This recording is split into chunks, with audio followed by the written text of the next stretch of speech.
যদি আব্রামটা না থাকতো তাহলে তাকে আমি যোগ্যই মনে করতাম না। মানে ব্যাপারটা এমন হয়ে গেছে যে মানে সামনে গেলেও একটা লাথি, পেছনে গেলেও লাথি, ডানে গেলেও একটা ঘুষা, বায়ে গেলেও একটা ঘুষা।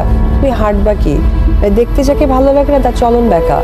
ভাই, সাকিব বুবলিকে চরম অপমান করলো অপু বিশ্বাস। তার চেয়েও মজার ব্যাপার হলো সাকিব বুবলির ছবি ভাইরাল হওয়ার পর এই প্রথম সাকিব বুবলিকে নিয়ে এমন কিছু বলল যা শুনলে আপনার চোখ রীতিমতো কপালে উঠতে বাধ্য হবে। এখন ঘটনা যা হলো সেটা হচ্ছে যে সম্প্রতি বুবলি এবং সাকিবের ইউএস এর বেশ কিছু স্থিরচিত্র সামাজিক যোগাযোগ মাধ্যমে ভেজায় ভাইরাল, এবং সোশ্যাল মিডিয়া থেকে শুরু করে বাংলা সিনেমা প্রেমীর সকল দর্শকরা এখন শুধুমাত্র অপু বিশ্বাসের স্টেটমেন্টের অপেক্ষায়।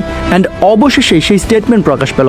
বুবলি সাকিবের সেই ভাইরাল ছবির পর অপু বিশ্বাস সংবাদ মাধ্যমে জানালো, যদি আমার ছেলে আব্রাহামের বাবা সাকিব না হতো তাহলে আমি তাকে কোনো নায়কের যোগ্যই মনে করতাম না। সে বরাবরই একজন খারাপ মানুষ, সে শুধু আমার ছেলের বাবা। দিন শেষে সে একজন বিশ্বাসঘাতক, আর এই বিশ্বাসঘাতককে আমি ভালোবাসা দিয়ে আটকে রাখতে পারিনি।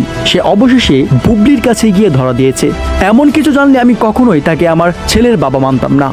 যদি আব্রামটা না থাকতো তাহলে তাকে আমি যোগ্যই মনে করতাম না।